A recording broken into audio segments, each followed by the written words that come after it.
Guys, welcome back to another exciting episode of the Money Talk Show with, you guessed it, your favorite financial advisor, Christopher Beecher.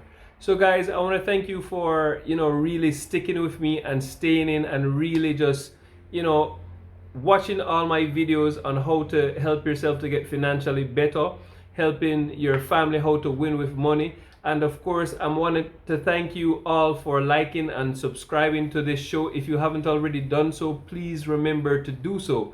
So I'm going to get into today's topic, and these are 5 financial tips for couples, because couples are under attack. One person alone has enough challenge managing their own money. But they often say that 2 heads are better than one. That's not true when it comes on to money, because everybody has their own idea of how money works. Everybody has their own opinion on how you should invest, how you should save, how you should spend your hard-earned money. And so when it comes on to management of money as a couple, 2 heads are not necessarily better than one. So one of the first tips when it comes on to helping couples to manage your money would be simply this: you need to find out what you guys value, right? Because the saying goes that people will spend money on what they value the most. If you see a guy or a girl with a nice handbag or a nice sports car, it shows that they value having that nice Chanel bag or that nice Mercedes Benz. And when you look on their home, you see that they have a very small home. Or you might see where they have a very nice home and then they have very moderate vehicles. People spend money on what they want to spend money on, but you guys have to figure out as a couple, what do you value? What are your core values where money is concerned? Because that's obviously what you're going to spend your money on, right? And that's going to be important when we come down later into the video, and you will find out why. So you guys need to find out what is it exactly that you value where money is concerned. Do you value education for your kids? Do you value having a peaceful home, a nice home? Do you value having nice clothes? Do you value ensuring that your kids have the best education that they can get? Do you value exposure? Do you value travel? And based on the things that you value, because the Bible says, where your treasure is, there will your heart be also. So the things that you find valuable are the things that you are really going to spend your money on. So you guys have to work together and come together and make sure that your values where money is concerned, you guys are on the same page, or else you are in for some big trouble. So this leads me to my second tip when it comes on to couples and managing the money. We are living in some dangerous times financially, right? We have been doing so for the last 3 years, especially where the pandemic is concerned. And usually when you live as a single person, a bachelor, a bachelorette, everything is good. You have your own money. You can do whatever you want to do with your money because it's yours. Nobody can tell you how to spend it. And you're in a safe zone when it comes on to using your own money. However, when it comes on to a couple now, we notice that during the pandemic, a lot of persons' income would have contracted. You might have had a spouse who might have lost a job. And here it is now that we're going into another global crisis with a recession. Incomes are going to contract again. And you might have spouses who will lose jobs because of the recession there again.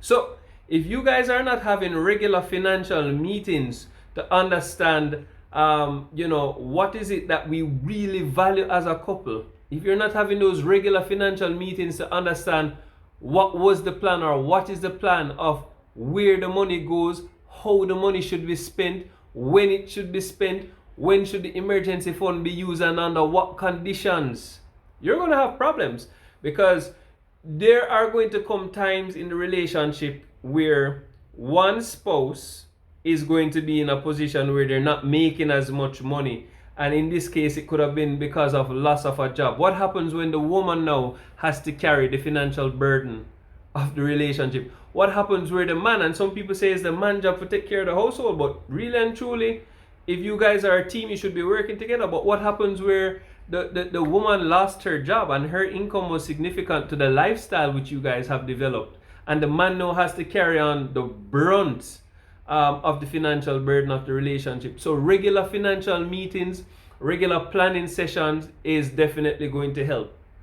So I'm moving on to my third tip about helping couples to manage their money, in these times. And the third tip is simply this: it spawns off the whole notion of, not letting your spouse feel less significant because they earn less money or they contribute less towards the household expenses. So in other words, if a man makes more money than a woman, he should not lord it over her. And it don't mean say, shut your mouth, man. You don't have no say in here. Me control the money because you see this house, you see this roof over your head? Me put this here. Is this car where you drive? Me get a car for drive. A lot of the times where we make our spouses feel insignificant because they actually earn less money, it causes problems. Inferiority complex. You understand? This thing of lording things over people. And you women out there know what I'm talking about. In a relationship, and when the man did meet you, you're walking and you get a car now.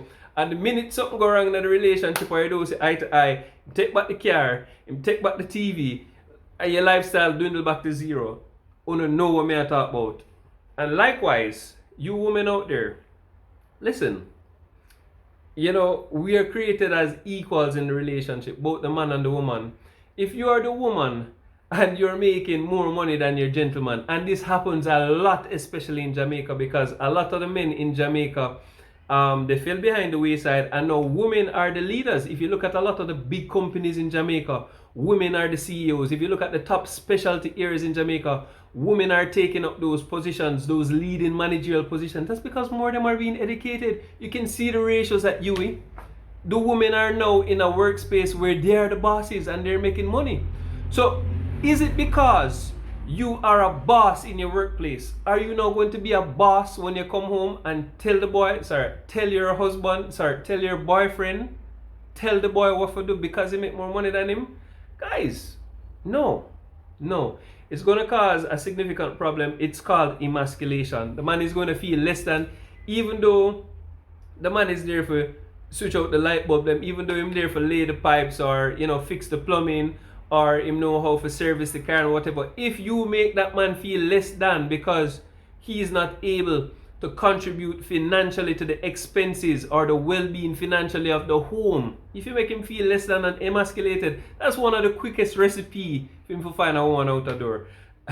You know what I'm talking about. So we have to be careful, both the man and the woman, that we don't make our spouse feel less than because they're not able to contribute as heavy or as significantly as you are in the relationship. Guys, we're talking about financial tips for couples and how to win with money as a couple, and we're moving into tip number 4.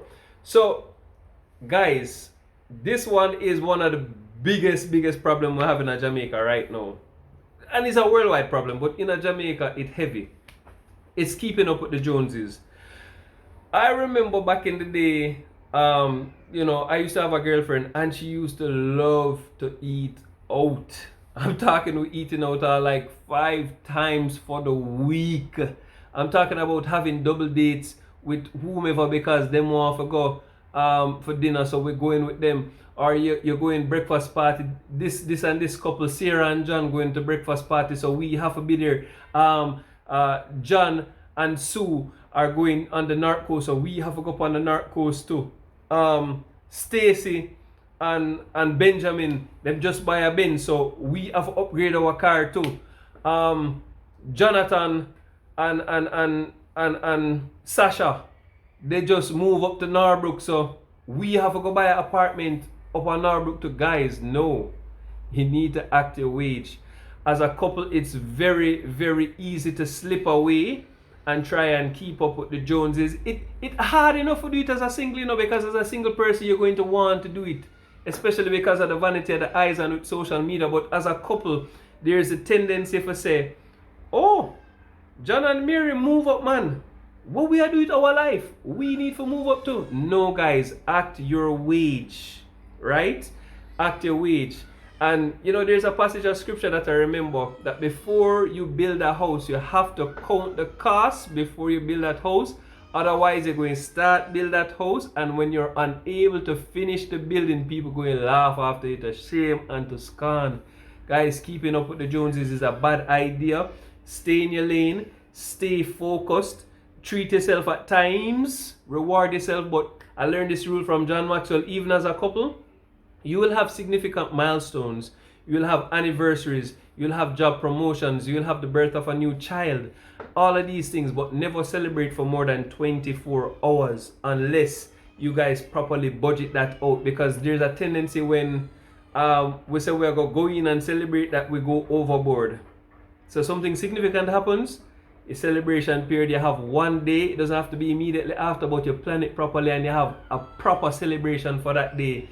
Don't do the little spending and then before you know it, you're gone off with the Joneses following them because them have a big house party. We need to have a big house party and housewarming too. Guys, that's dangerous. And finally, it all boils back down to the first tip that I told you, right? For couples who are in it for the long haul, you want to make sure that at the end of the day, you are putting something down for your future, right? At the end of the day, yes, he has his job, she has her job, but if you're not working towards something for the future, whereas you're not putting down a proper nest egg, a proper pension, a proper investment scheme, you will find that you guys would have worked so hard in your earlier years.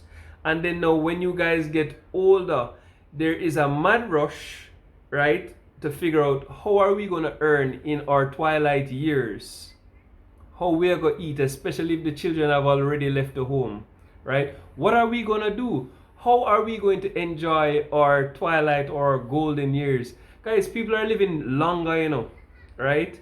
And so as a couple, you guys need to figure out what you are putting down so that when you're hustling as a young person now, when you get older, you can still have that vim, vigor, and vitality and enjoy life as a couple in your older years, to see the world. Yes, you're going to do some of that when you're young, but really it's all about relaxation and enjoying your money at this time. Do not make the mistake as a couple and not put down some sort of investment or nest egg for your golden years.